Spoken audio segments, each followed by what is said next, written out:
नमस्ते दोस्तों, स्वागत है आपका उपागम एकेडमी पे। दोस्तों बहुत दिनों से हम कोशिश कर रहे थे कि वीडियो को कंटिन्यू करें। आपका मैथ्स का मेंसुरेशन तक हम पढ़ा चुके हैं दोस्तों, फिर फिजिक्स का पूरा सिलेबस कंप्लीट करा चुके हैं।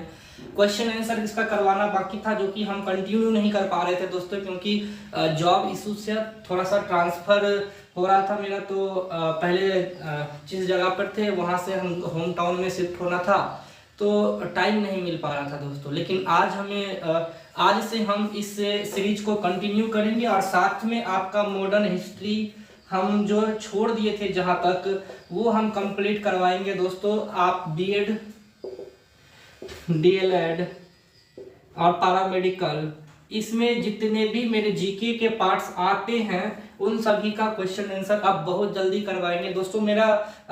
हमने वादा किया था कि 15 जून तक हम लगभग सिलेबस को कंप्लीट करेंगे और 15 जून तक करेंगे। हम थोड़ा रैपिड में अब बढ़ेंगे क्योंकि बहुत सिलेबस पीछे चला गया है। तो हम कोशिश करेंगे कि हम इन सभी टॉपिकों को क्लियर करें। तो आज हम दोस्तों शुरू करने वाले हैं फिजिक्स के क्वेश्चन आंसर का, जो कि हमने आपको इस गाइड का पीडीएफ आपको प्रोवाइड करवाया था। और देखते हैं फिजिक्स का पार्ट है किधर, पार्ट 1, जिसका पार्ट 1 दोस्तों हम बता चुके हैं। आज से हम पार्ट 2 शुरू करने वाले हैं। हाँ दोस्तों, हमने आपको मोशंस का पीडीएफ भेजा था, जो इसमें पार्ट 3 में है। उपकार पब्लिकेशंस का ये गाइड है, उपकार पब्लिकेशंस का गाइड है, जिसमें दोस्तों मोशंस के क्वेश्चन आंसर के लिए हमने पीडीएफ आपको टेलीग्राम चैनल पे दे चुके हैं। आज उसका हम सॉल्यूशन करवाते हैं। तो दोस्तों कुछ लोगों का कहना था कि इंग्लिश और हिंदी दोनों मीडियम में करवाया जाए, इसलिए दोस्तों हम बोर्ड पे बता रहे हैं। नहीं तो हम इसको हिंदी मीडियम का पीडीएफ को ही हम आपको पीडीएफ पे ही सॉल्यूशन करवा देते। चलिए दोस्तों बढ़ते हैं क्वेश्चन आंसर सीरीज पे। हम पहला क्वेश्चन पीडीएफ हम फिर से भेज देंगे। पहला क्वेश्चन है दोस्तों, लाइट इशू देख लेते हैं, ठीक है। पहला क्वेश्चन है दोस्तों कि किसी वस्तु के वेग को दोगुना कर देने पर उसे रोकने की सापेक्ष दूरी क्या होगी। कह रहा है क्या दोस्तों, जैसे कोई वस्तु है, कोई ऑब्जेक्ट है, इंग्लिश में आप ट्रांसलेट कर देते हैं दोस्तों, आप उसे समझ जाइएगा। कहता है कि कोई ऑब्जेक्ट है जिसके वेलोसिटी को डबल कर दिया जाए। वेलोसिटी को मान लो कि अभी कोई वेलोसिटी भी है, तो उसके वेलोसिटी को अब हमने क्या कर दिया है, 2 भी कर दिया है। कहता है रिलेटिव दूरी पूछ रहा है, रिलेटिव डिस्टेंस, ये क्या होगा हमसे मांगा जा रहा है, यानी कि रिलेटिव डिस्टेंस यानी हमसे s मांगा जा रहा है। तो दोस्तों क्या करता है, किसी वस्तु के वेग को दुगुना कर देने पर, तो हमें रिलेटिव दूरी निकालने का हमें सूत्र पता है। s बराबर होता है u²/2a। यहां से दोस्तों साफ दिख रहा है कि जो मेरा रिलेटिव दूरी है वो डायरेक्टली प्रोपोर्शनल होता है u² के। तो अगर हमने s पहले अगर u था और अभी 2u है, तो 2u का स्क्वायर यानी s डायरेक्टली प्रोपोर्शनल होगा 4u² के। तो कितना गुना हो गया है दोस्तों, पहले था ये u² के डायरेक्टली प्रोपोर्शनल, और अभी है दोस्तों ये आपको 4u² के डायरेक्टली प्रोपोर्शनल। तो रिलेटिव अगर आपसे दूरी की बात की जाए तो कितनी गुना हो गया है, पूछा जा रहा है दोस्तों कि कितना गुना हो गया है। तो स्पष्ट दिख रहा है इस फॉर्मूले से, s बराबर u²/2a, ये आपको फॉर्मूला होता है। जहां अगर आपने क्या कहते हैं पढ़ा होगा दोस्तों रिलेटिव डिस्टेंस का वेलोसिटी फॉर्मूला से, तो जब हम मोशन पढ़ाए थे तभी आपको पढ़ाए थे कि v² बराबर फाइनल वेलोसिटी का स्क्वायर बराबर होता है इनिशियल वेलोसिटी का स्क्वायर माइनस 2as। अगर हमने बोला दोस्तों कि इनिशियल वेलोसिटी 0 होता है, इसे को हम v मान ले, तो ये फाइनल वेलोसिटी है। तो यहां से अगर आप इनिशियल वेलोसिटी बोल रहे हैं, फाइनल वेलोसिटी को, अंतिम वेलोसिटी को अगर हम 0 मान ले, तो u² बराबर 2as हो जाएगा। और यहीं से s बराबर u²/2a होता है, जो कि हम यहाँ लिखे हैं। और इसी में पूछ रहा है कि मेरा अगर u को डबल कर दिया जाए, तो s जो है u² के डायरेक्टली प्रोपोर्शनल हो रहा है। हमसे पूछता है कितना गुना हो जाएगा, तो u² 2 का स्क्वायर गुना यानी कि 4 गुना हो जाएगा दोस्तों। मीन्स दोस्तों आपसे अगर कभी भी पूछा जाएगा रिलेटिव डिस्टेंस के बारे में, रिलेटिव वेलोसिटी के बारे में, तो आपको ये सभी फॉर्मूले पता होना चाहिए। और s बराबर u square plus half A T square, ये जितने भी फॉर्मूले हैं ये सभी फॉर्मूले दोस्तों आपको याद होने चाहिए, ताकि आप एग्जाम में रिलेटिव से रिलेटेड जितने भी क्वेश्चंस हैं आप उसे सॉल्व कर पाए। और इंग्लिश में दोस्तों हम ट्रांसलेट कर देते हैं, तो आप उसे पढ़ लीजिएगा। अगला क्वेश्चन है, एक पिंड यानी एक ऑब्जेक्ट है, समान त्वरण के साथ गतिमान है, एक समय पर इस वेग 10 मीटर पर सेकेंड है, 5 सेकेंड के बाद बढ़ जाता है, 2 सेकेंड पूर्व इसका वेग क्या था। तो क्वेश्चन ऐसा पूछा जा रहा है। चलिए क्वेश्चंस हम इंग्लिश में रीड कर देते हैं दोस्तों, हिंदी तो आपके पास है ही। कहता है क्या कि कोई ऑब्जेक्ट है, इफ ऑब्जेक्ट जो आपको दिया गया है, मान लेते हैं कोई ऑब्जेक्ट है जो मोशन कर रहा है u वेलोसिटी से, कोई ऑब्जेक्ट है जो u वेलोसिटी से मोशन कर रहा है। कह रहा है कि किसी निश्चित टाइम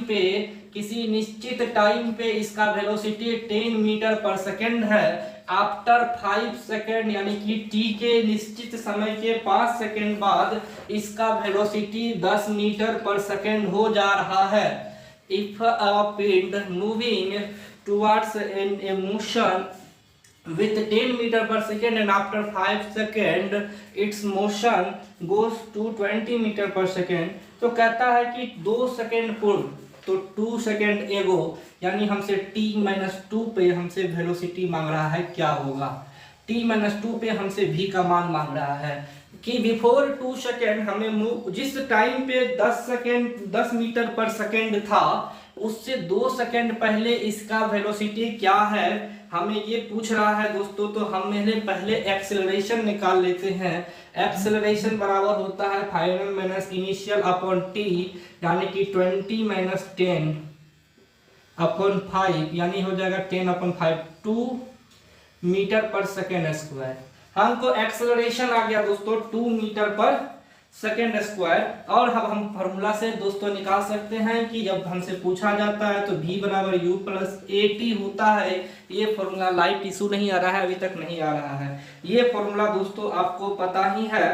तो अब हमसे पूछता है 2 सेकेंड पहले, हमसे पूछ रहा है दोस्तों बिफोर 2 सेकेंड एगो, हमसे 2 सेकेंड एगो पूछ रहा है दोस्तों। जब आगे गए थे तो टाइम प्लस में था, पीछे गए तो टाइम माइनस में था। इस फॉर्मूले पे हम टाइम को -2 सेकेंड लिख लेते हैं। एक्सेलरेशन हमें पता चल गया है, 2 से मल्टीप्लाई कर देते हैं। और हमें क्या मांग रहा है, v मांग रहा है, और u पता है। t समय पर जो वेलोसिटी था वो हमें पता है, और यही तो v का मान है। तो v बराबर दोस्तों आपको हो जाएगा कितना, 10 में से 4 गया तो 6 मीटर पर सेकेंड।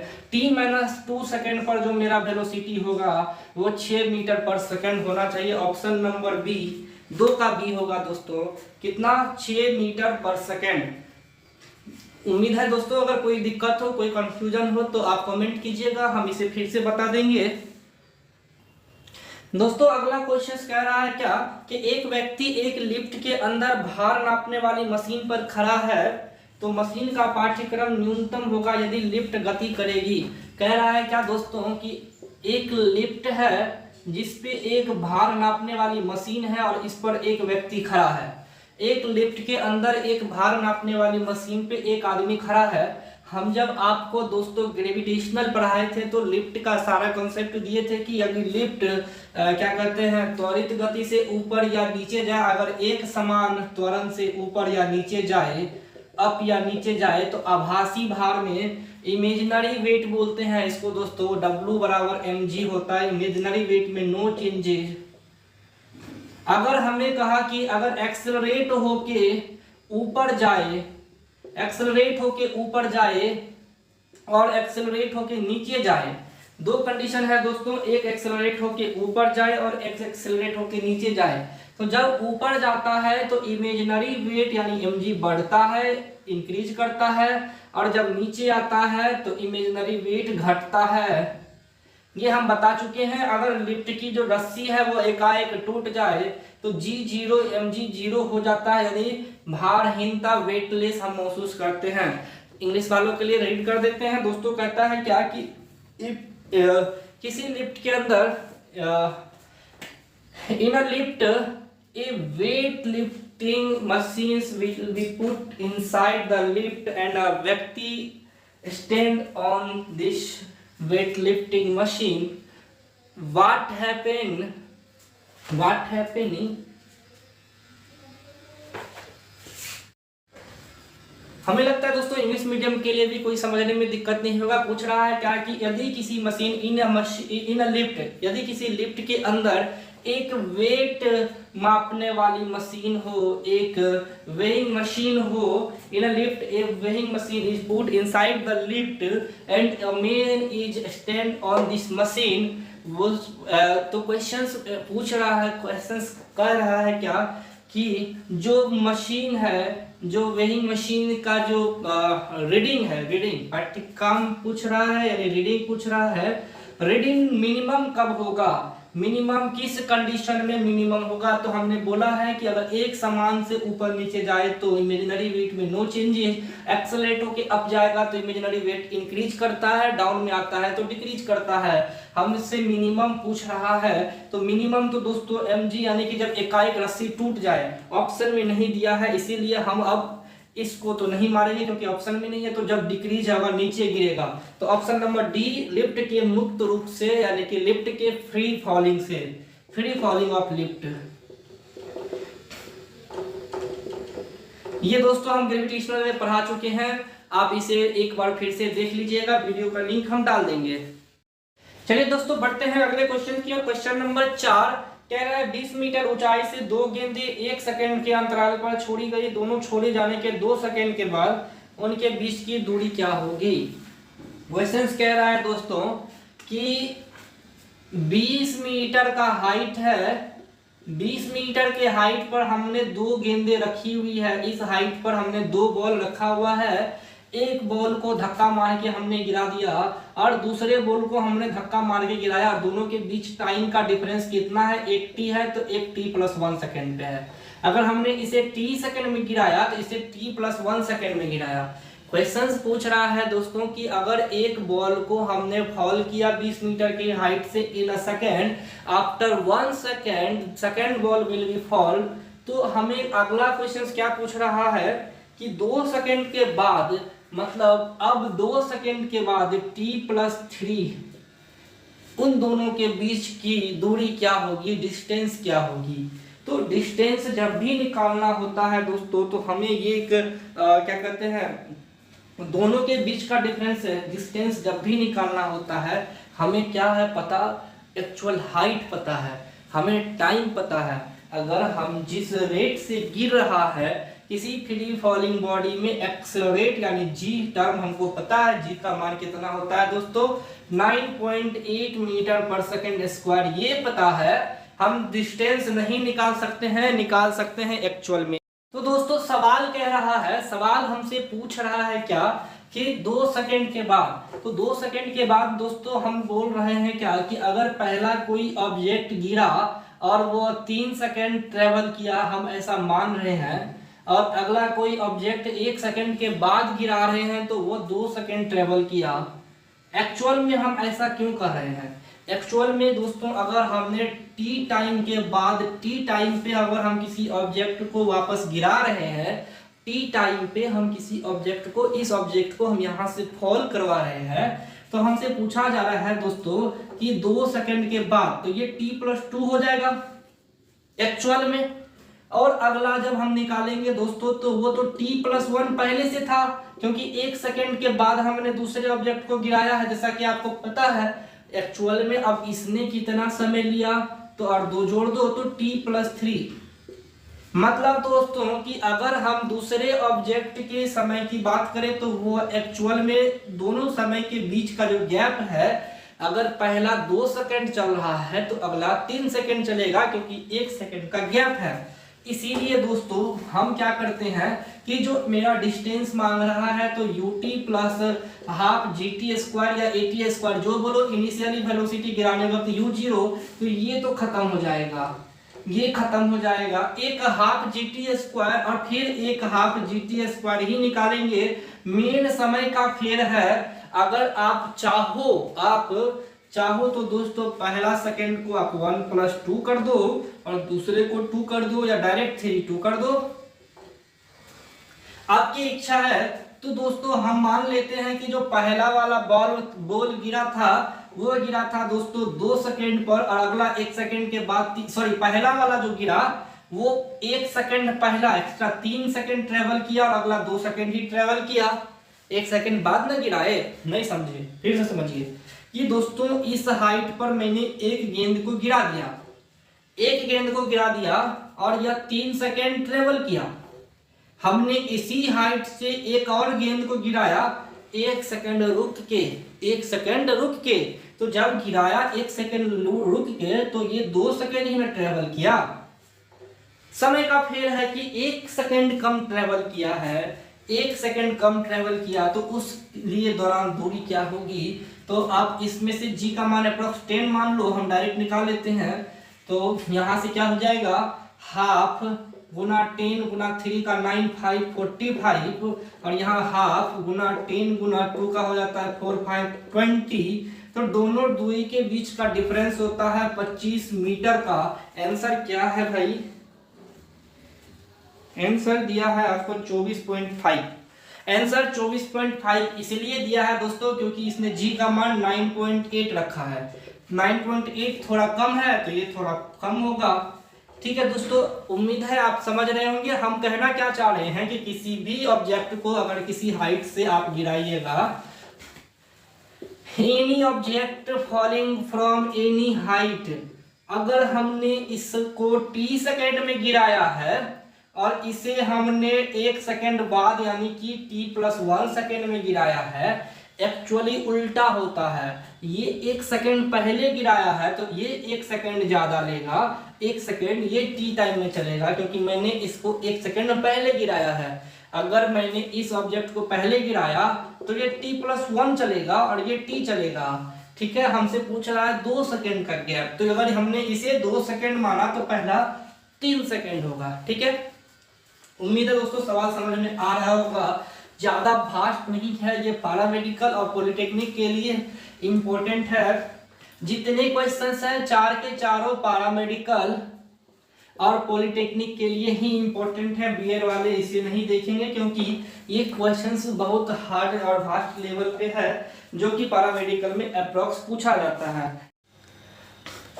चलिए दोस्तों बढ़ते हैं क्वेश्चन नंबर 5 की ओर। क्वेश्चन नंबर 5 में दोस्तों क्या कह रहा है, एक पत्थर को ऊंचाई h से गिराया जाता है और उसी समय एक अन्य पत्थर को फेंका जाता है। कह रहा है दोस्तों कि एक स्टोन को h ऊंचाई से नीचे की ओर गिराया जाता है, सेम टाइम में एक पत्थर को 2h ऊंचाई तक ऊपर फेंका जाता है। एक पत्थर है जिसे हमने t समय में या सेम टाइम में, जो कहीं t समय नहीं गई तो टेकन टाइम होता है, तो किसी पार्टिकुलर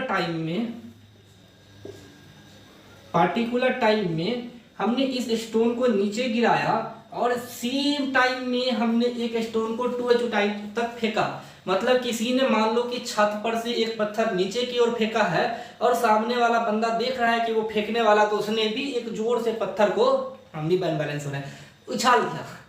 तो पूछा जा रहा है हमसे क्या कि 2h ऊंचाई तक पहुंचने के बाद दोनों पत्थर एक दूसरे से t समय के बाद गुजरेंगे। हमसे t समय के बाद वो टाइम पूछ रहा है जब ये पत्थर हमने फेंका और यह पत्थर हमने ऊपर फेंका और नीचे फेंका, सेम टाइम है। जैसे कि कोई ट्रेन इधर से गुजर रही है और कोई ट्रेन इधर से गुजर रही है, हमसे पूछा जाता है कि किस समय वह दोनों एक दूसरे से मिलेंगे, किस टाइम पे वो दोनों ट्रेनें एक दूसरे से मिलेगी, ये हमसे पूछा जा रहा है। सेम की इस हाइट से एक पत्थर हमने मान लो यहाँ तक आ गया और इसे हमने यहाँ तक फेंकना था। अब किसी ना किसी टाइम पे ये दोनों पत्थर आमने सामने होंगे।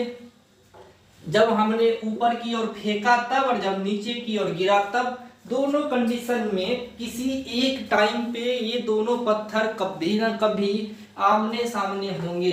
तो अब हमसे पूछा क्या जा रहा है दोस्तों कि वह टाइम क्या है।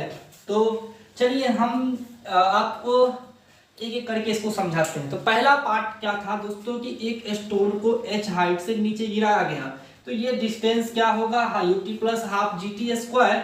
यानी हाफ जी टी स्क्वायर। ठीक है, ये मेरा एस हो जाएगा।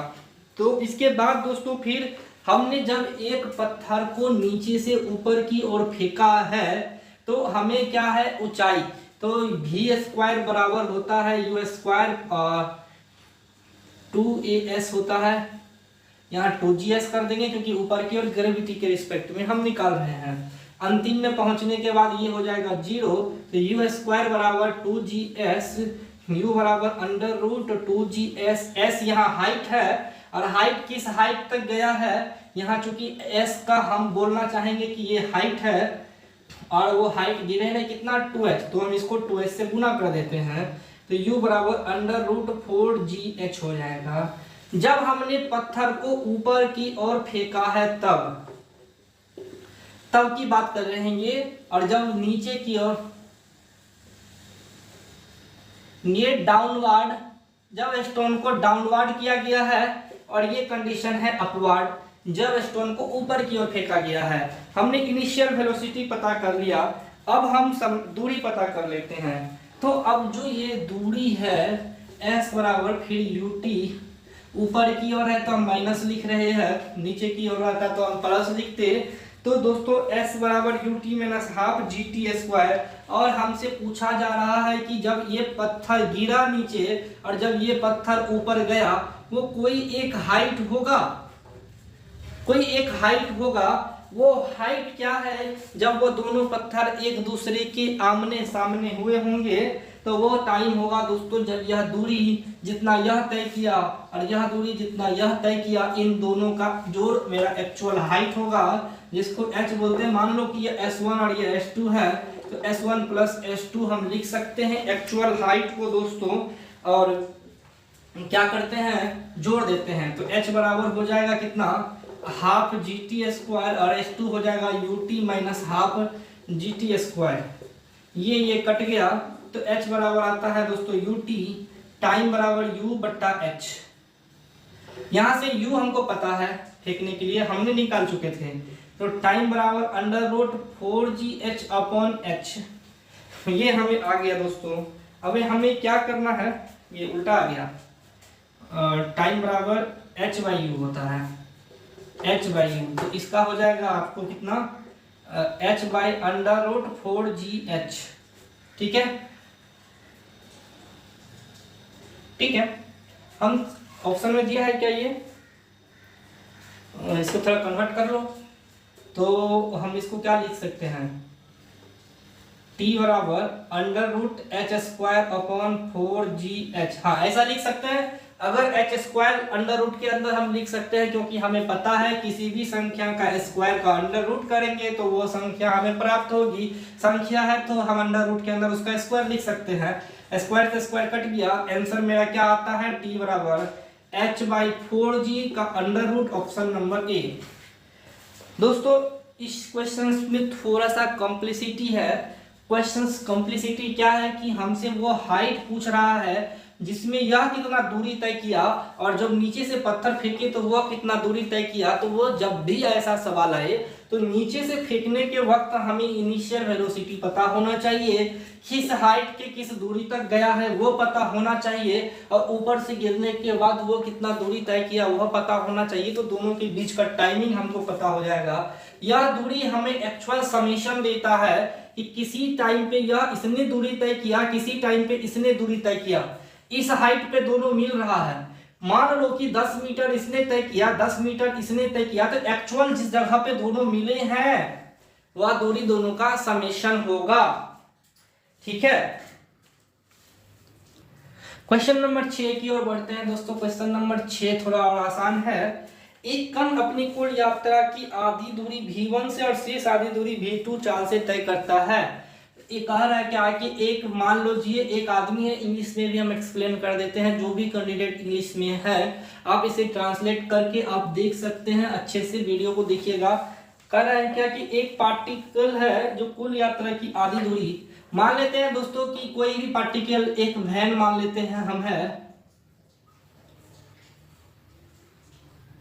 एक वैन है दोस्तों, और यह वैन जो है आपको क्या कह रहा है कि एक दूरी है टोटल डिस्टेंस है जिसका डिस्टेंस s है, इसे हमने आपको पार्टिकल पार्ट में बांट दिया और कहा गया क्या दोस्तों कि यह दूरी जो है उन्होंने आधी दूरी v1 से और शेष आधी दूरी v2 चाल से तय की है। तो कह रहा है क्या कि एक if a particle covered half distance by velocity v1 and another half distance by v2 then what is the average velocity, what is the average velocity मांग रहा है। एवरेज वेलोसिटी मान लीजिए ये डिस्टेंस s है, ये डिस्टेंस s है, total distance by total time होता है, इसके लिए टाइम मेरा क्या हो जाएगा, दूरी बट्टा चाल, दूरी बट्टा चाल, तो s by v1 plus s by v2। Average velocity का फॉर्मूला क्या होता है, total distance upon total time.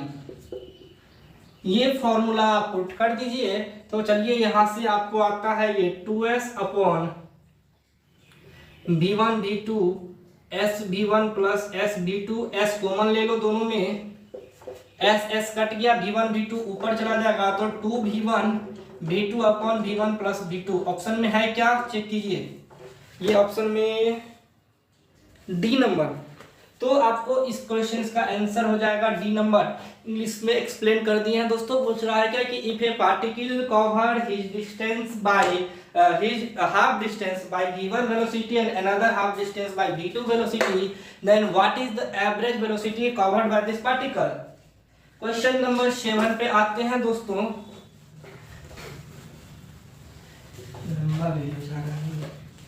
एक कण अचल बल के प्रभाव में विरामावस्था से गति अवस्था में, चलिए दोस्तों बढ़ते हैं क्वेश्चन नंबर 7 की। और क्वेश्चन नंबर 7 में क्या कह रहा है कि एक कण अचल बल के प्रभाव में विरामावस्था से गति अवस्था में आ जाता है यदि पहले 10 सेकंड में चली दूरी s1 और अगले 10 से 20 सेकंड में चली दूरी s2 हो तो निम्नलिखित में से कौन सा ऑप्शन करेक्ट होगा।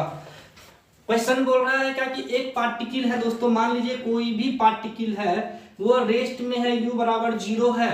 इंग्लिश में भी दोस्तों आप अच्छे से एक्सप्लेन कर रहे हैं, आप ध्यान दीजिएगा तो समझ में आएगा कि if a particle are in rest, कहता है क्या कि इफेक्ट ऑफ अचर बल मतलब कांस्टेंट फोर्स। अचर बल का मतलब होता है दोस्तों constant force. If a constant force apply FC, constant force को हम FC लिख रहे हैं, applied this particle, the particle move on and covered क्या कहते हैं S1 distance in 10 second and another S2 distance in 20 second. तो पूछ रहा है कि विच ऑप्शन आर करेक्ट। हमें क्या पता है दोस्तों, हमें पता है s बराबर ut plus half gt square at square, जो बोलिए अभी हम ग्रेविटी के रिस्पेक्ट में बात करेंगे तो gt स्क्वायर। इनिशियली हमें वेलोसिटी कहता है विरामा अवस्था यानी कि इन रेस्ट, रेस्ट से जब पता करेंगे तो u बराबर 0 तो s बराबर होता है दोस्तों क्या, हाफ gt स्क्वायर। ये कांस्टेंट होता है क्योंकि any number or constant number, g का वैल्यू फिक्स होता है 9.8 मीटर पर सेकेंड स्क्वायर। तो कांस्टेंट टर्म को इग्नोर करेंगे तो s always directly proportional to t square होगा। कोई दिक्कत है क्या। अब इस फॉर्मूले को हमने डिराइव किया, s बराबर ut plus half gt square, ये 0 ये कांस्टेंट बच गया टाइम के रिस्पेक्ट में। तो पहला 10 सेकेंड में s1 दूरी हुआ है दोस्तों, पहला 10 सेकेंड में s1 दूरी है तो s1 डायरेक्टली प्रोपोर्शनल 10 का स्क्वायर, s2 डायरेक्टली प्रोपोर्शनल 20 का स्क्वायर। हम दोनों का रेशियो ले लेते हैं, s1 बाई s2 बराबर 100 अपॉन 400, कट दिया 1/4 तो s1 4s1 बराबर s2, 4s1 बराबर s2। ऑप्शन में है कहीं क्या 4s1 बराबर s2, option number C. Option number C आपका एक्चुअल आंसर हो जाएगा। इस सब चीजों में दोस्तों बस आपको बेसिक चीज पता होनी चाहिए। क्वेश्चंस क्या मांग रहा है, कांस्टेंट फोर्स लग रहा है, रेस्ट में है, दूरी पूछ रहा है क्योंकि हमें एक टाइम के रिस्पेक्ट में दूरी दिया है। तो इसी फॉर्मूला से हम ये टर्म गायब, ये कांस्टेंट टर्म गायब, अब डायरेक्ट दिख रहा है कि x directly proportional t square. हम इसको इसी प्रोपोर्शनलिटी के फॉर्मूले से हम बना सकते हैं दोस्तों। चलिए क्वेश्चन नंबर 8 पे आते हैं। क्वेश्चन नंबर 8 कहता है एक कण प्रारंभिक वेग से वेक्टर दिया हुआ है, इसका इनिशियल वेलोसिटी और इसका इनिशियल एक्सेलरेशन दिया है आफ्टर 30 सेकेंड, इसकी चाल क्या होगी। v बराबर फॉर्मूला होता है, हमसे पता है u plus A T. v बराबर u प्लस ए टी, हमें वेक्टर के टर्म में हमें v दिया है, हमें u दिया है, इसका आपको आंसर निकालना है तो थोड़ा आसान है। आपको v दिया हुआ है 3j, i है या j है, i होना चाहिए, 3i plus 4j, 3i plus 4j हमें दिया हुआ है दोस्तों, और एक्सेलरेशन कितना दिया हुआ है 0.4i plus 0.3, 0.4i plus 0.3j into 10, यानी 3i प्लस 4j प्लस 10 से गुना करोगे 4i plus 3j 7i plus 7j। हमें एक्चुअल भी निकल गया है वेक्टर के टर्म में, हमें दोस्तों भी निकल गया वेक्टर के टर्म में। जब इसका हम आप एक्चुअल नंबर निकालोगे तो √7 का स्क्वायर प्लस 7 का स्क्वायर √19 8 होता है, √7 यानी 7√2। 98 को हम लिख सकते हैं 49 इंटू 2, 49 इंटू 2, तो 49 का 7 और √2 का √2, ये आपका एक्चुअल आंसर होगा, है क्या। क्वेश्चन नंबर 8 का बी सही है, ये 8 नंबर था। क्वेश्चन नंबर 9 कहता है क्या दोस्तों कि विराम से गति प्रारंभ करते हुए कण का त्वरण 4.4/3 मीटर पर सेकंड कण द्वारा तीसरे सेकंड में दूरी क्या होगी। दोस्तों क्वेश्चन कह रहा है कि इफ है पार्टिकल, किसी भी पार्टिकल का हमसे पूछा क्या जा रहा है कि इफ है particle are in rest, initially particle क्या है रेस्ट में है, एंड गेट एक्सेलरेट 4/3 मीटर पर second, then what is the distance in third second. तो इस टाइप के सवाल का दोस्तों फॉर्मूला सेम होता है, थोड़ा चेंजेज होता है। ut plus half A T square के जगह 2n-1 nवें सेकेंड में जब भी पूछा जाए कि nth टाइम में nth सेकेंड में डिस्टेंस क्या होगा, तो आप वहां टी स्क्वायर को एक्सचेंज करेंगे 2n-1 से, आप इस पर पुट कीजिए। हमसे पूछ रहा है थर्ड सेकेंड में, ut है विश्राम में रेस्ट में, तो ये हो जाएगा 0। हाफ ए का मान दिया है कितना 4/3 और 2 गुना 3 थर्ड सेकेंड में पूछ रहा है, 6 में से क्या 5, 1/2 गुना 4/3 गुना 5 कितना हो जाएगा ये 2, 10/3, 10/3 ऑप्शन है क्या। 9 का आंसर कहाँ है, 9 का ए सही है, 9 का ए 10/3 हो जाएगा दोस्तों। तो आपको बस ये फॉर्मूला दिमाग में रखना है। क्वेश्चन आपसे क्या पूछा जा रहा है कि if a particle are in rest get accelerate 4/3 metre पर second, what is the distance in nth time, what is the distance in third second. तो आपसे ये पूछा जा रहा है कि तीसरे सेकेंड में उस पार्टिकल ने कितना दूरी तय किया। चलिए दोस्तों बढ़ते हैं क्वेश्चन नंबर 10 की ओर। क्वेश्चन नंबर 10 में आपसे एक ग्राफ दिया हुआ है, जिस ग्राफ को हम पुट कर रहे हैं ये एटी ग्राफ है, ए और टी यानी एक्सेलरेशन और टाइम दिया हुआ है। आपसे बोला जा रहा है ये -4, ये -4, ये हो जाएगा 1 2 3 दिया हुआ है 3 4, यहाँ तक हम लिख रहे हैं। क्वेश्चन है आपसे कि ये 1.5 सेकेंड में इतना है, यहाँ पे है 1.5 सेकेंड में ही ना, फिर उसी टाइम पे ये -4 पे आता है और 2.5 पे है। यहाँ पे ये ग्राफ हमको दिया हुआ है दोस्तों।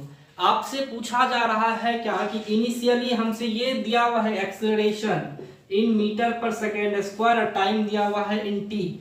हमसे बोला क्या जा रहा है, इनिशियली मेरा u 0 है t0 पे, t0 पे u मेरा 0 है। तो दोस्तों आपको ut ग्राफ पता होगा कहां से आता है, v बराबर u प्लस ए टी से आता है।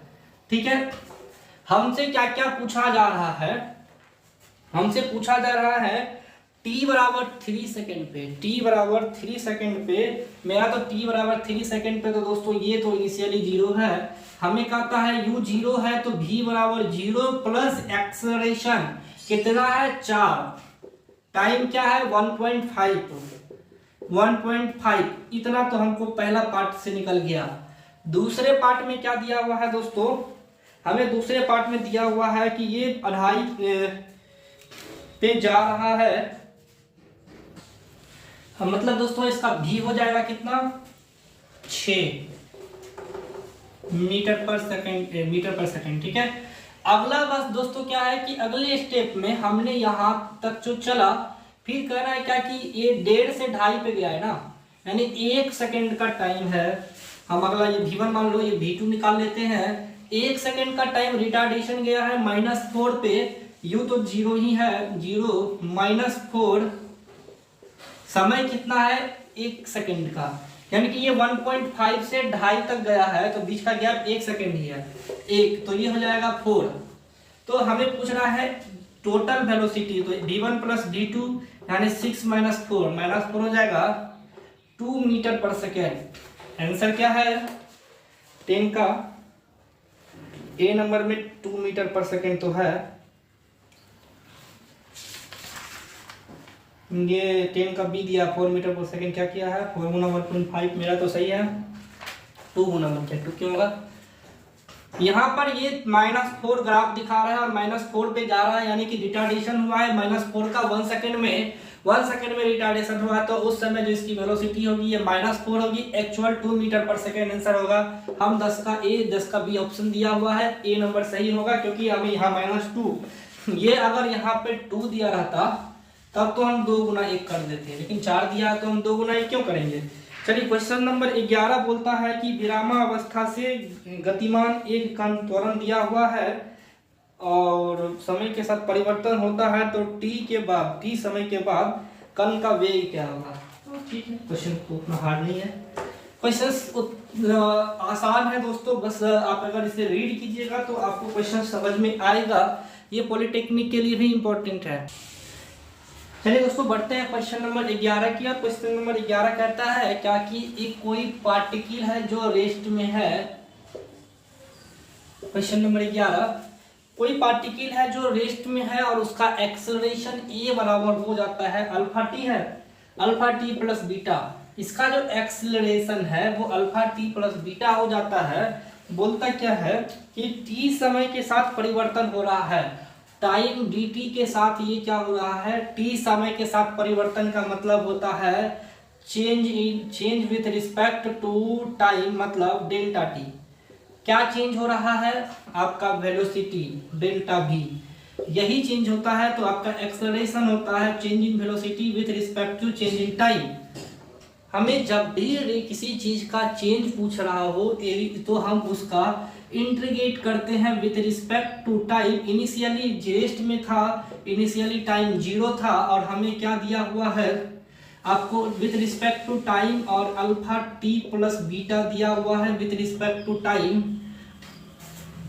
इंटीग्रेशन चूंकि 12th का टॉपिक है, इसमें बहुत कम क्वेश्चंस आते हैं, ये क्वेश्चंस आने का उम्मीद नहीं के बराबर है, स्टार मार रहे हैं, नहीं के बराबर है, क्योंकि कॉम्प्लेक्स क्वेश्चंस ऐसे आते हैं जिसका जवाब स्टूडेंट मिनिमम टाइम में दे पाए। ये टाइम टेकिंग सवाल है, इसीलिए आप इसे छोड़ भी देंगे, लेकिन इसका बनाने का तरीका क्या है। देखो, जब भी आप एक्सेलरेशन निकालते हैं तो क्या लिखते हैं, change in velocity, change in velocity का मतलब dv with respect to time but change in time dt। तो एक्सेलरेशन मेरा dv/dt होता है जी, होता है। तो अगर आप एक्सेलरेशन लिखेंगे तो 0 से v dv/dt, 0 से v होता है dv, लेकिन विथ रिस्पेक्ट टू टाइम तो 0 से v टाइम यानी dv में dt से भागा दे देंगे तो हमें a निकल जाएगा। और a का एक्सेलरेशन करोगे तो आप इसे अब तोड़ दो, 0 से t alpha t dt plus 0 से t बीटा dt, ये कितना आ जाएगा, alpha acceleration t plus 1 plus 1 t 1/1 2 plus beta dt, beta t भाई सही है ना। एक्सेलरेशन होता है 1 + 1 t स्क्वायर, नीचे में बट्टा में आता है इंटीग्रेशन, सही है दोस्तों। तो इसका आंसर हो जाएगा alpha t/2 plus beta t। Question थोड़ा कॉम्प्लेक्स है, इसे उतना इम्पोर्टेंट हम नहीं मानते हैं, इसलिए नहीं क्योंकि हार्ड है, इसलिए क्योंकि एग्जाम में वैसे क्वेश्चंस आते हैं जो कॉन्सेप्चुअल हो, जो मिनिमम टाइम ले और जो आपसे वहां पे मतलब ऑप्शंस को देख के आप ऐसा लगे कि आप 2 आवर्स में जो क्वेश्चन है उससे आप सॉल्व कर पाओ। इस बिना पे हम बोल रहे हैं कि क्वेश्चंस ऐसे आने चाहिए जो क्वेश्चंस आपको एग्जाम में बार बार उस पैटर्न को दोहराया जा रहा हो।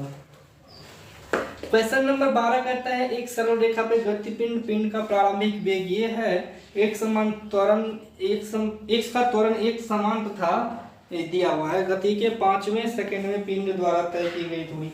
ये तो बहुत आसान है। कह रहा है क्या कि एक ऑब्जेक्ट है जो लीनियर मोशन में तय कर रहा है दूरी, लीनियर मोशन, सरल रेखा पे चल रहा है मतलब लीनियर मोशन है। इसका क्या दिया हुआ है हमको, इनिशियल वेग दिया हुआ है यानी u दिया हुआ है कितना 7 मीटर पर सेकेंड, एक्सेलरेशन दिया हुआ है। A particle move in a linear line which initial velocity 7 meter per second and the accelerate 4 meter per second. What is the distance of 5th second? तो डिस्टेंस का 5वां सेकंड का क्या होता है ut plus half A T के जगह हमने बोला था n-1 लगा देना 2n-1। तो u पता है 7, टाइम पता है 5वें सेकंड में, हाफ एक्सेलरेशन पता है 5 गुना 2-1 10 में से गया 9, 7 5 35 प्लस हाफ गुनी 4 है ना, ये 2 गुना कट गया 9 ना 2 18, 35 प्लस 18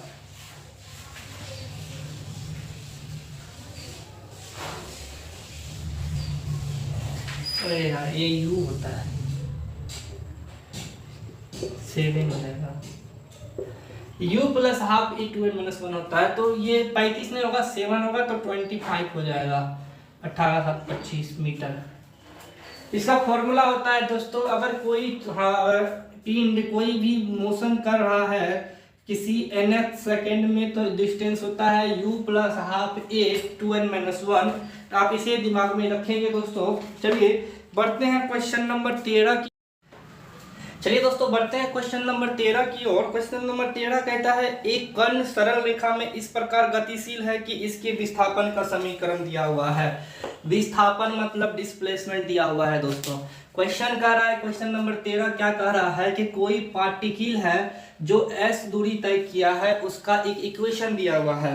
इक्वेशन क्या दिया हुआ है, s बराबर TQ minus 60 square, TQ minus 60 square plus 3t है प्लस 4 मीटर, 3t प्लस 4 मीटर, ये इक्वेशन दिया हुआ है दोस्तों। आपको क्या दिया हुआ है, s यानी डिस्प्लेसमेंट दिया हुआ है, डिस्प्लेसमेंट दिया हुआ है। आपसे मांग रहा है वेलोसिटी दोस्तों, मांग रहा है कि इस कण का वेलोसिटी क्या होगा, जबकि एक्सेलरेशन दिया हुआ है 0। एक्सेलरेशन क्या होता है, dv/dt इक्वल टू एक्सेलरेशन होता है, ये आपको दिया हुआ है 0। ये क्या दिया हुआ है 0। तो dv/dt मतलब दोस्तों होता है change in velocity with respect to time is called acceleration and change in displacement with respect to time is called dv। dv equal to होता है दोस्तों क्या, ds/dt, ds/dt। तो अगर हम ds/dt निकाल लेते हैं और उसके रिस्पेक्ट में फिर हम टाइम के रिस्पेक्ट में इसका डेरिवेशन निकाल लेंगे दोस्तों, तो हमें क्या पता चल जाएगा, आपको इसको 0 की इक्वल कर देंगे तो समीकरण हमको पता चल जाएगा और वहां से हम वेलोसिटी निकाल लेंगे।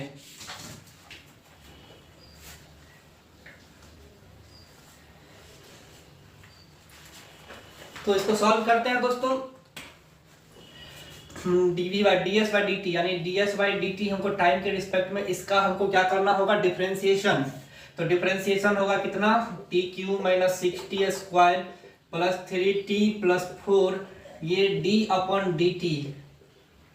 तो इसका डिफरेंशिएशन क्या होगा, t3 एक घट जाएगा, फिर ये है 6 गुना 2t पे पावर 1 प्लस 3t, तो 3t पे पावर 0 और 4 तो कांस्टेंट हट जाएगा, तो 3t square minus 12t plus 3 आपका ds/dt यानी dv का मान निकल गया आपको ये।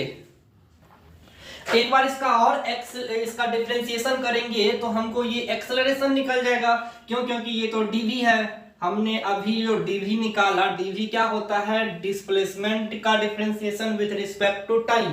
अगर हमको a निकालना होगा तो dv बाई dt करेंगे और यहाँ पर हम डिफरेंशिएशन करेंगे किसके रिस्पेक्ट में, टाइम के रिस्पेक्ट में, किसका 3t square minus 12t plus 3 का कांस्टेंट का 0 होता है, कितना हो जाएगा 3 दूना 6t माइनस 12। ये आ गया दोस्तों एक्सेलरेशन। एक्सेलरेशन दिया हुआ है किसके बराबर है, 0 के बराबर है, 6t माइनस 12, यानी हो गया सर 6 इंटू टी बराबर 12, t बराबर 2। हमसे मांग क्या रहा है दोस्तों, हमसे मांग रहा है कि इस कण का वेग क्या होगा, dv क्या होगा। अगर आपको दोस्तों अब टाइम पता चल गया है तो v के मान में टाइम का वैल्यू पुट कर देंगे, यहाँ पे 3 गुना, मार्कर चेंज करें, 3 गुना t का मान कितना है 2, तो 2 का स्क्वायर माइनस 12 गुना 2 प्लस 3, हल करो, 4 दिया 12 में से 24 गया तो 12 और प्लस 3 हो जाता है 15। ऑप्शन में है क्या 15।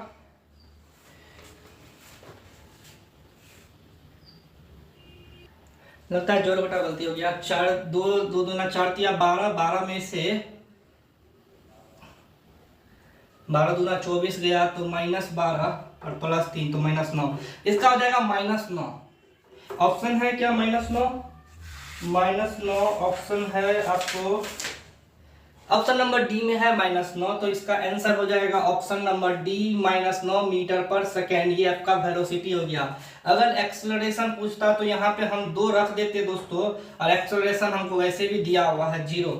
हमको ds, अगर डिस्प्लेसमेंट पूछता, टाइम निकाल लिए हैं, अगर पूछता कि दूरी क्या होगी तो आप यहाँ लिख सकते थे 2 का होल क्यूब माइनस 6 गुना 2 का होल स्क्वायर प्लस 3 गुना 2 प्लस 4, ये आपका एक्चुअल डिस्प्लेसमेंट निकल जाता दोस्तों। करना क्या है कि आपको पता होना चाहिए कि वेलोसिटी बराबर क्या होता है, डिस्प्लेसमेंट बाय टाइम, और एक्सेलरेशन बराबर वेलोसिटी बाय टाइम। अगर हमको कोई इक्वेशन दिया हुआ है तो हम जानते हैं कि change in displacement with respect to time derivative होता है डिस्प्लेसमेंट का, और change in velocity with respect to time derivative होता है एक्सेलरेशन का। ठीक है दोस्तों, उम्मीद है क्वेश्चंस आपको समझ में आ रहा होगा। चलिए बढ़ते हैं क्वेश्चन नंबर 14 की ओर। इसको पहले थोड़ा इमिट कर ले। इंग्लिश मीडियम के लिए अगर समझने में दिक्कत है, आप एक बार ध्यान नहीं रहा, आपको क्वेश्चन रीड कर देते हैं।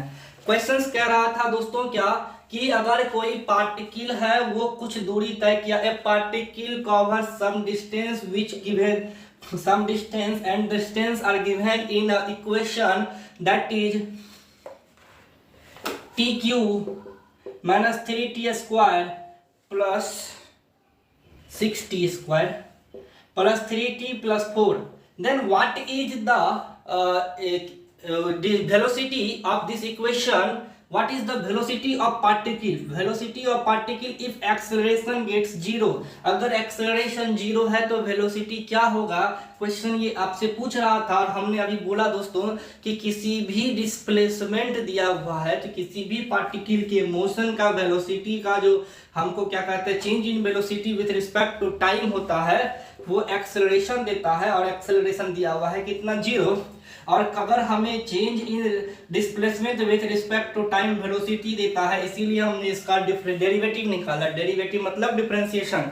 माफ करना, ये थोड़ा सा टिपिकल क्वेश्चन है, क्योंकि अगर पैरामेडिकल लगभग 10th लेवल पे होता है, 10th 12th लेवल पे, 12th में आपको डिफरेंशिएशन और इंटीग्रेशन आता है, लेकिन इस टाइप के सवाल पैरामेडिकल में नहीं पूछे जाते हैं, पॉलिटेक्निक में पूछे जाते हैं। पैरामेडिकल में दोस्तों लॉजिकल क्वेश्चन रहता है, न्यूमेरिकल क्वेश्चंस बहुत कम रहता है। हम इसको सॉल्व तो करवा दे रहे हैं, लेकिन आप पैरामेडिकल के लिए इस क्वेश्चन को स्किप कीजिएगा। इससे पहले एक इंटीग्रेशन वाला क्वेश्चन था 11 नंबर, इसे भी स्किप कीजिएगा। 13 नंबर स्किप कीजिएगा। ये सब क्वेश्चंस पैरामेडिकल में आपको कंफ्यूज करेंगे, नहीं कि वहां पर इस टाइप के क्वेश्चन आपसे पूछे नहीं जाते हैं दोस्तों। बढ़ते हैं क्वेश्चन नंबर 14 की और क्वेश्चन नंबर 14 ये लॉजिकल क्वेश्चन है। क्वेश्चन नंबर 14 कहता है कि एक कण का त्वरित परिवर्तन क्या होगा, यानी कि किसी भी पार्टिकल का हमसे पूछ रहा है, किसी भी पार्टिकल का चेंज इन एक्सेलरेशन क्या होगा, चेंज इन एक्सेलरेशन। क्या होता है चेंज इन एक्सेलरेशन, जरा आप बता सकते हैं?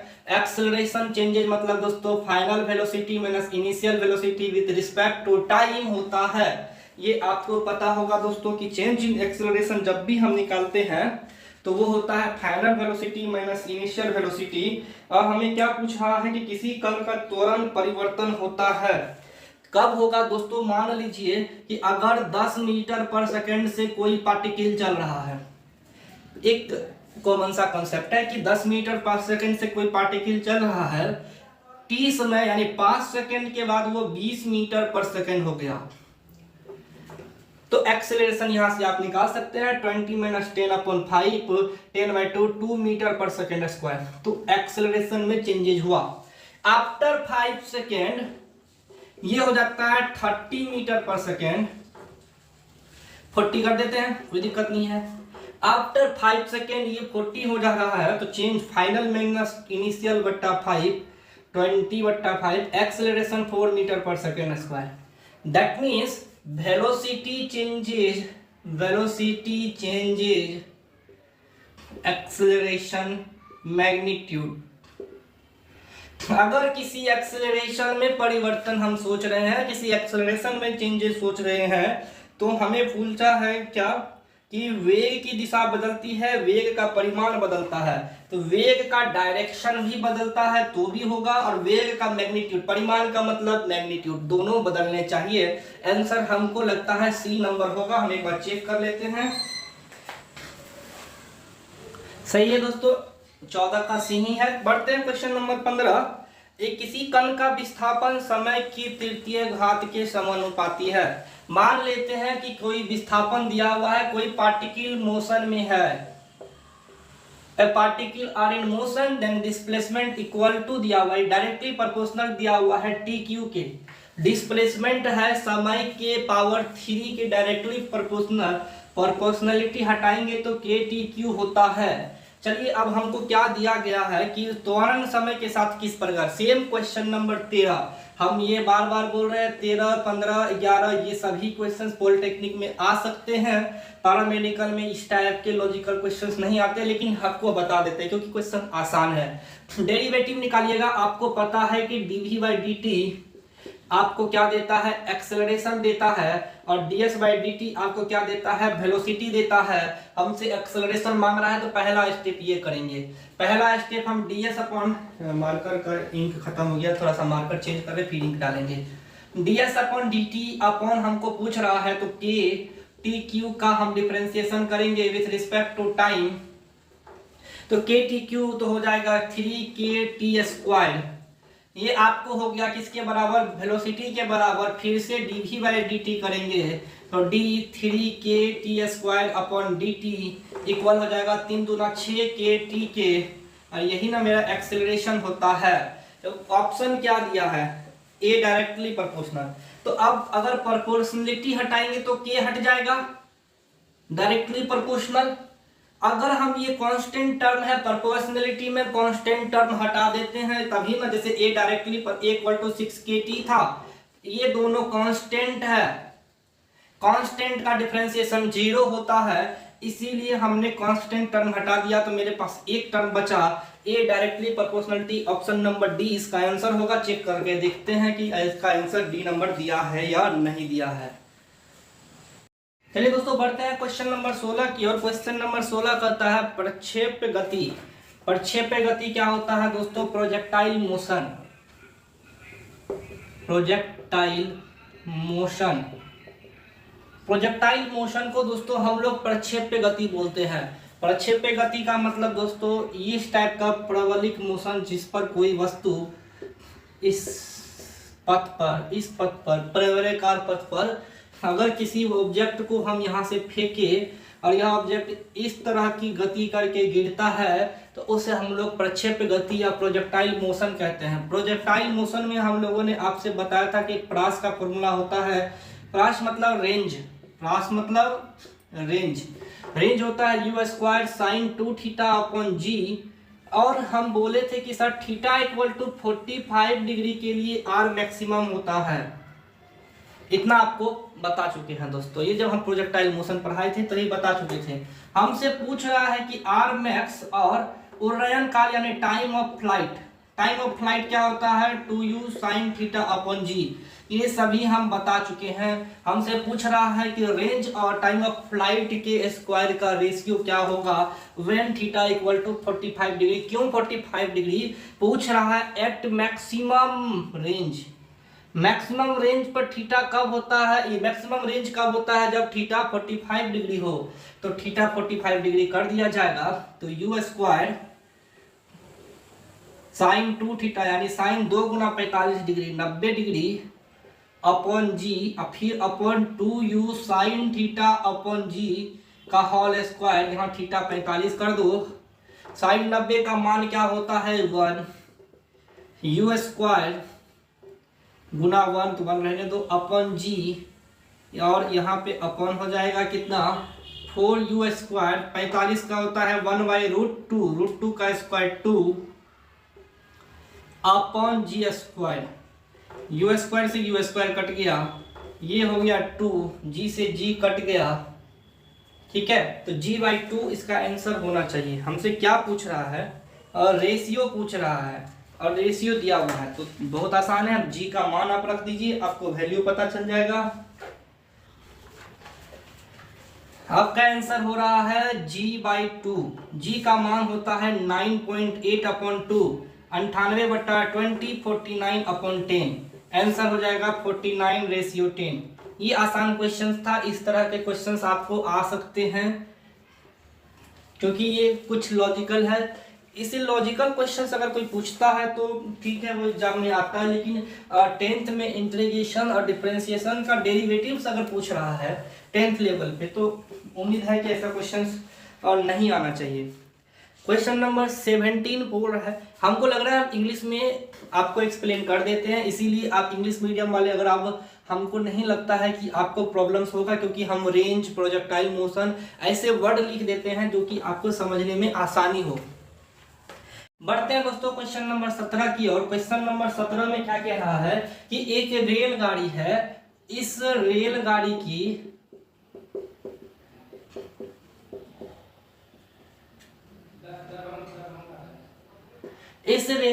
किसी एक खिड़की से एक पत्थर फेंका गया, स्टोन।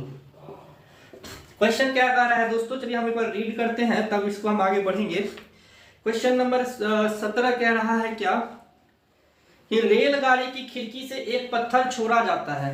रेलगाड़ी की खिड़की से एक पत्थर छोड़ा जाता है। यदि रेलगाड़ी क्षैतिज पटरियों पर जा रही हो तो पत्थर का पथ जमीन पर टकराते समय क्या होगा? मेरा कहने का मतलब है दोस्तों, हम कर देते हैं, आपको स्पष्ट समझ में आ जाएगा। हिंदी में तो उतना समझ में नहीं आएगा। क्या कह रहा है कि क्षैतिज मतलब हॉरिजॉन्टल।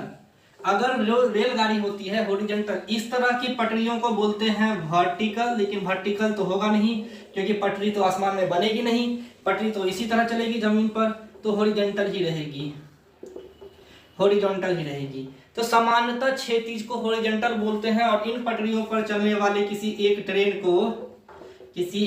के किसी एक खास डब्बे से एक पत्थर नीचे की ओर फेंका जाता है, तो बोलता क्या है कि पत्थर का पथ जमीन पर जब वो टकराएगा, तो दोस्तों गाड़ी जब किसी पत्थर को फेंका जाता है और गाड़ी जब आगे की ओर मोशन करती है, तो ये पत्थर इस टाइप से डिजाइन में आता है। इस डिजाइन का मतलब दोस्तों क्या होता है, आप इस तरह से टकराते वक्त देख सकते हैं।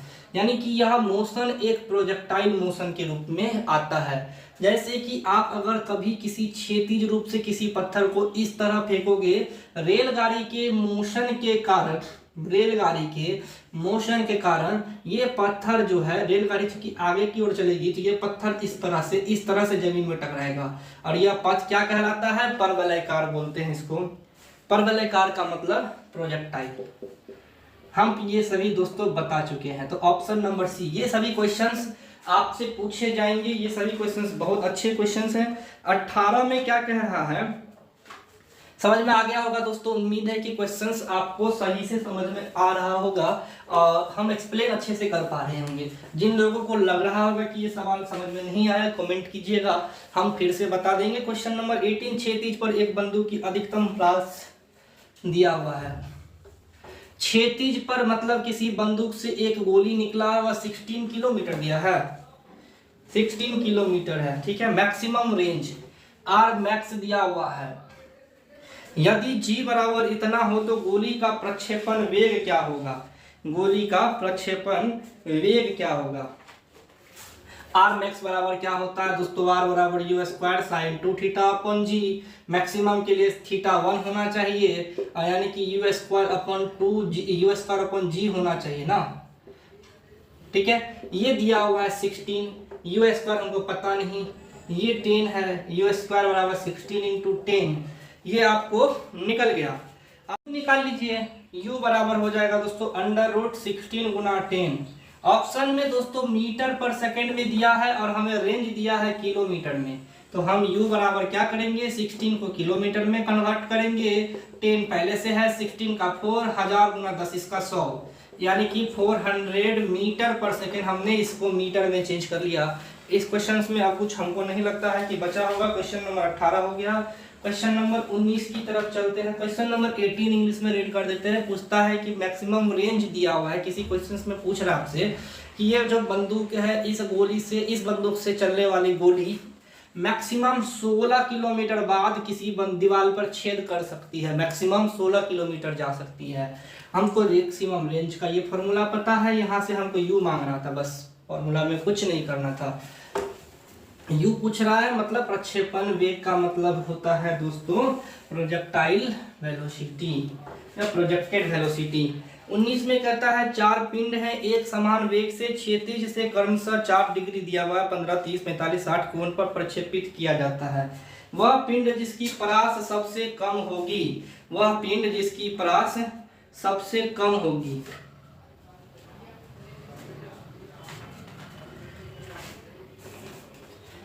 परास का मतलब रेंज। 19 नंबर में पूछ रहा है कि रेंज मिनिमम कब होगा, तो अब एक बार देख लेते हैं हम। PQRS, अरे यार कॉल भी आने लगा। तो दोस्तों ये भी सवाल बहुत आसान है। हमें पता है R बराबर u square sine 2 theta upon जी होता है, और हमें सबके लिए थीटा दिया हुआ है 15, 30, 45 और कितना दिया है दोस्तों 60। 45 डिग्री के लिए R मैक्सिमम होता है। ये आंसर तो पहले ही छट गया क्योंकि R मैक्सिमम होता है इस फॉर्मूले पे। अब 15 रखेंगे तो साइन 2 थीटा कितना हो जाएगा 30, साइन 30 कितना हो जाएगा साइन 30। अगर हम 30 रखते हैं तो यू स्क्वायर बराबर साइन 60 अपन जी, और 60 रखते हैं तो यू स्क्वायर साइन 120 अपन जी। ये लगभग साइन 60 के ही बराबर होता है, 80 माइनस 120। ये दोनों का मान लगभग सेम होता है। तो आप जरा हमें बताइए कि साइन 30 साइन 60 का मान आपको आर किस साइन के वैल्यू पे मिनिमम होगा। तो बहुत आसान है दोस्तों, ये होता है 1/2 और ये होता है √3/2, लगभग दोनों का बराबर होगा। तो 1/2 और √3/2 ये तो टर्म हट गया, यानी कि 1/2 और √3/2 1.732/2, तो ये मैक्सिमम होगा क्योंकि इसका मान होता है 0.5 और इसका मान हो जाएगा 17 में 2 गया तो लगभग 8.5, 0.85। इसका मतलब है कि ये दोनों का मान ज्यादा होगा साइन के मान पर। तो सिंपल है कि साइन का मान किस पर ज्यादा होता है, तो साइन का मान हम जान रहे हैं कि 60 डिग्री पर मैक्सिमम होगा, 120 डिग्री और 60 डिग्री का मान सेम होगा, इसीलिए मिनिमम आंसर आपका 15 डिग्री पे होगा। आपसे क्वेश्चन पूछा जा रहा है कि रेंज मैक्सिमम किस डिग्री पे होगा, तो रेंज मिनिमम तो जितना कम साइन का मान होता है, आपको थीटा का मान होता है, साइन का मान उतना ही कम होता है, कॉस में उल्टा होता है। चलिए अगला है प्रक्षेप्य गति में उच्च बिंदु पर वेग क्या होगा। हमको पूछ रहा है प्रोजेक्टाइल मोशन में जो हायर पॉइंट है उस पर वेग क्या होगा। तो ये भी बहुत आसान है।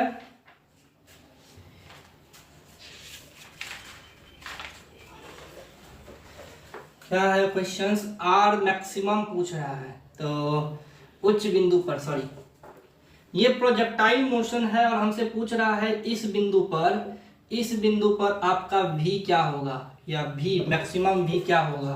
तो उच्च बिंदु पर हमने बोला है रेंज मैक्सिमम क्या होता है दोस्तों, u square by g sine 2 theta. इतना होता है। आपको ये पता है दोस्तों कि sine u square sine 2 theta upon g होता है।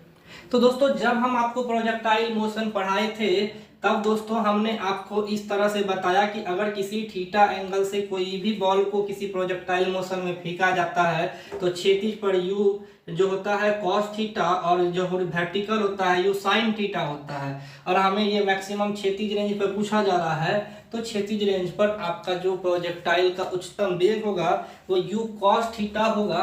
ये हम आपको पढ़ा चुके हैं। अगर आपको ये क्वेश्चंस का अगर समझ में नहीं आ रहा तो एक बार आप मेरा प्रोजेक्टाइल मोशन का वीडियो जरूर देखिए। उम्मीद है कि आपको वो चीजें समझ में आ जाएगी। क्वेश्चन नंबर 21 आपसे क्या पूछ रहा है? क्वेश्चन नंबर 21 पूछ रहा है कि किसी वस्तु को क्षैतिज तल से इतना अरे बहुत आसान है। ये पूछ रहा है यह दूरी क्या होगी, रेंज मैक्सिमम, रेंज क्या होगी, सॉरी मैक्सिमम नहीं रेंज, भाई ये तो बार बार हम तभी से पूछ ही रहे हैं कि यह दूरी क्या होगी अगर किसी प्रोजेक्टाइल मोशन पे किसी बॉल को फेंका जा रहा है। दूरी ये होगी u square sine 2 theta upon g के बराबर। 22 में कहता है कि प्रक्षेप की क्षैतिज परास उसकी महत्तम ऊंचाई का 4 गुना है। ठीक है, तो हमसे क्या पूछा जा रहा है, प्रक्षेप कोण का मान क्या होगा। चलिए दोस्तों क्वेश्चन नंबर 22 ये सभी पॉलिटेक्निक में तो आते हैं दोस्तों। ये सभी 22 नंबर क्वेश्चन भी हम कहेंगे स्किप कीजिएगा क्योंकि ये थोड़ा लेवल अप क्वेश्चन हो जाता है जो कि पैरामेडिकल में लगभग नहीं पूछा जाता। लेकिन आंसर तो हम आपको बताएंगे। क्या कह रहा है दोस्तों कि ये हाइट मांग रहा है, दिया हुआ है ये हाइट 4 गुना है रेंज के।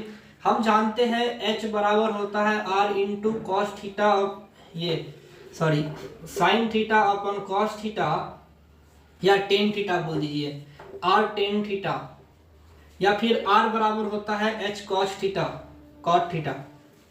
ये सीधा सीधी बोल देते हैं। हमें क्या दिया हुआ है, r जो है इस हाइट के कॉट थीटा के 4 गुना है, तो 4 से हम गुना कर देते हैं दोस्तों। अब हमसे क्या पूछा जा रहा है कि प्रक्षेपण कोण क्या होगा। ये 4 होता है, यहीं पे 4 होता है, सॉरी ये r/4 होता है। हाइट जो होता है ये r/4 टेन थीटा होता है। r/4 ये क्वेश्चन नहीं पूछा जाएगा दोस्तों, इतना डिफिकल्ट नहीं पूछा जाता है। किसी भी प्रोजेक्टाइल मोशन में हाइट जो होता है वो r/4 टेन थीटा होता है। अगर r यहाँ से निकाले तो 4h cos थीटा होता है। r यहाँ दिया हुआ है 4 गुना है इसके लिए हाइट के, तो हम यहाँ से cot थीटा निकाल लेते हैं। ये कट गया और हमें क्या पूछ रहा है, हाइट का 4 गुना है तो इसको 4h कर देंगे, h कट जाएगा। cot थीटा इक्वल टू 1 तो थीटा इक्वल टू 45 डिग्री, क्योंकि टेन थीटा और cot थीटा 1 कब होता है 45 डिग्री पे। 11 नंबर 13 नंबर 22 नंबर इस सभी क्वेश्चन को दोस्तों आप स्किप कीजिएगा। हम आपको अभी भी बोल रहे हैं कि जो क्वेश्चन इंपॉर्टेंट है उस पर ज्यादा फोकस कीजिए। और क्वेश्चन नंबर अब आते हैं दोस्तों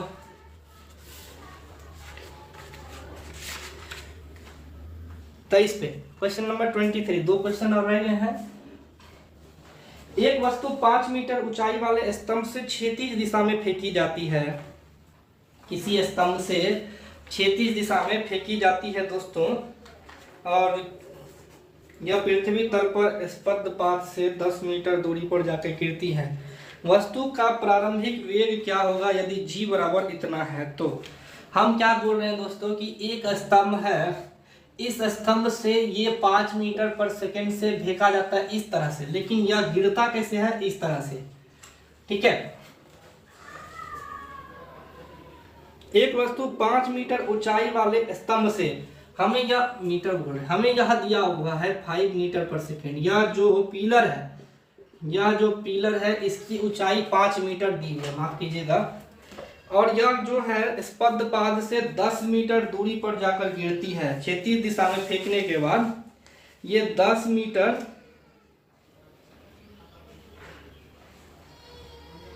जाके गिरती है। तो यह स्पर्शपात कहने का मतलब होता है बेस पॉइंट, क्या बोलते हैं, बेस पॉइंट। और यह गिरा कितना दूर, 10 मीटर। तो S बराबर होता है दोस्तों, डिस्प्लेसमेंट बराबर फॉर्मूला होता है under root you Guna 2h/g।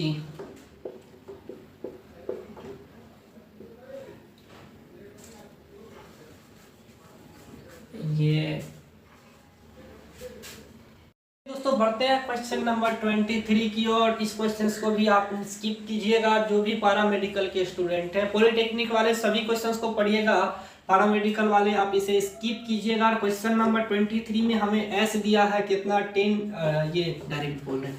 देखो एक पिलर दिया हुआ है जिसका हाइट है 5 मीटर, क्षैतिज यानी हॉरिजॉन्टल कोई गेंद को फेंका जाता है, लेकिन यह गेंद जो है एक प्रोजेक्टाइल मोशन में गिरता है 10 मीटर दूर। ठीक है, यह गेंद किसी क्षैतिज पर हम ऐसे फेंकते हैं तो देखते होंगे ना कि ऐसे फेंके तो गिरा, यहाँ पे पिलर से 10 मीटर दूर गिरा। इसका प्रोजेक्टाइल मोशन में एस बराबर फॉर्मूला होता है u2h/g। इसका मान आपको दिया हुआ है, u मांग रहा है 10, हमको ये दिया हुआ है, तो ये तो 10 कट गया, √1 ये कट जाएगा, u बराबर हो जाएगा डायरेक्ट 10 मीटर पर second.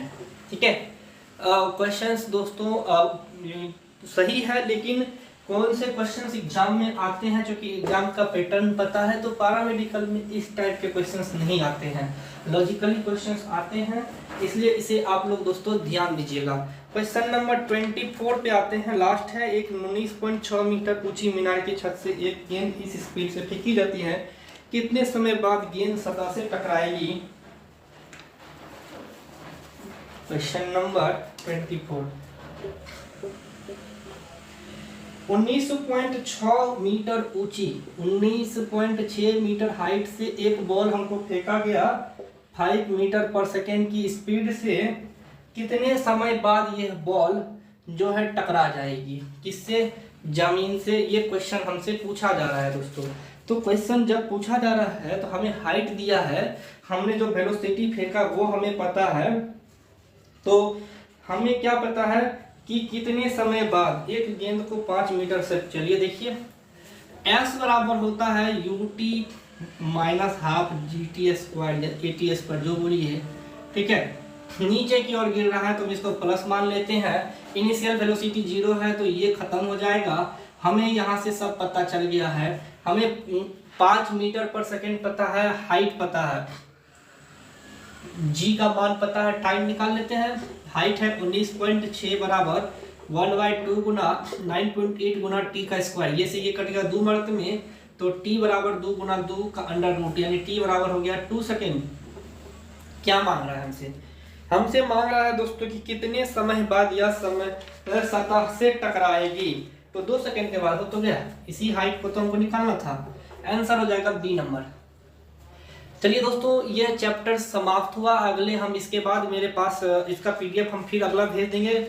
Motions, law of motions और फ्रिक्शंस का कुछ सवाल है, कुछ न्यूमेरिकल्स भी है, इसमें हम आपको वो सभी चीज़ें बताएंगे, लेकिन इसमें बहुत क्वेश्चंस हैं ऐसे जो इम्पोर्टेंट नहीं है। पैरामेडिकल्स के बुक में है, लेकिन ऐसे क्वेश्चंस में बहुत सारे क्वेश्चंस आते हैं, बहुत सारे क्वेश्चंस नहीं भी आते हैं। इंटीग्रेशन और डिफरेंशिएशंस के बहुत सारे क्वेश्चंस का प्रयोग किया गया है, जो कि एग्जाम में उतना भास्ट नहीं आता है। एग्जाम में आपको किस टाइप के सवाल आते हैं, तो अगर हम आपको क्वेश्चंस 2020-21 का जो भी मेरे पास क्वेश्चन है देख लेते हैं। 21 का है, जैसे देखिए 21 का हम कुछ क्वेश्चंस फिजिक्स के आपको लेके बताते हैं, किस टाइप के फिजिक्स और मैथ के क्वेश्चंस आते हैं। हम आज झलकी दे देते हैं, अगले वीडियो में हम आपको फिजिक्स, मैथ और केमिस्ट्री के कुछ क्वेश्चंस आंसर आपको करवा देंगे। भौतिकी में पूछा जा रहा है कि पहला क्वेश्चन है 40 ग्राम A1 की ऊष्मीय क्षमता क्या होगी? 40 ग्राम A1 की ऊष्मीय क्षमता क्या होगी? हीट कैपेसिटी हमसे पूछ रहा है दोस्तों, तो ये बहुत आसान है। हमें हीट कैपेसिटी डेल्टा Q बराबर m × s पता है। हमें क्या दिया हुआ है? मास दिया हुआ है, और हमें s भी दिया हुआ है। हमें मास दिया हुआ है और हमें s दिया हुआ है, तो क्या हम मास निकाल नहीं लेंगे? ग्राम को हम बदल देते हैं किलोग्राम में, तो 0.04 गुना s का मान दिया 0.2 गुना करो, कितना हो जाएगा?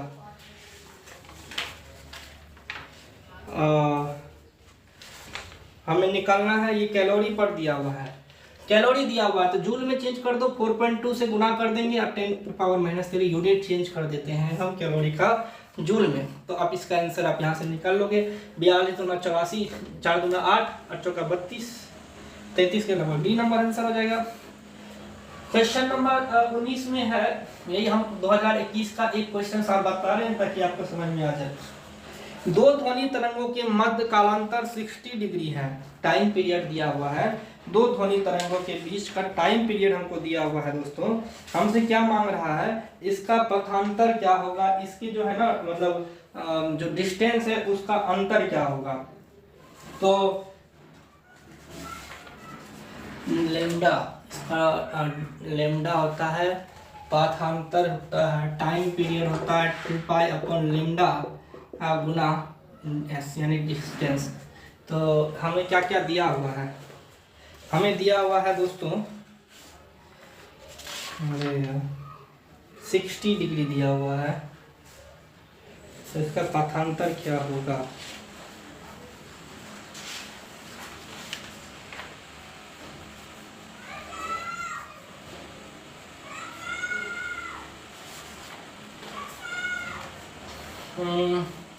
इफ 60 डिग्री का मतलब ये पाई बाई 3, 180/3, पाई से पाई कट गया,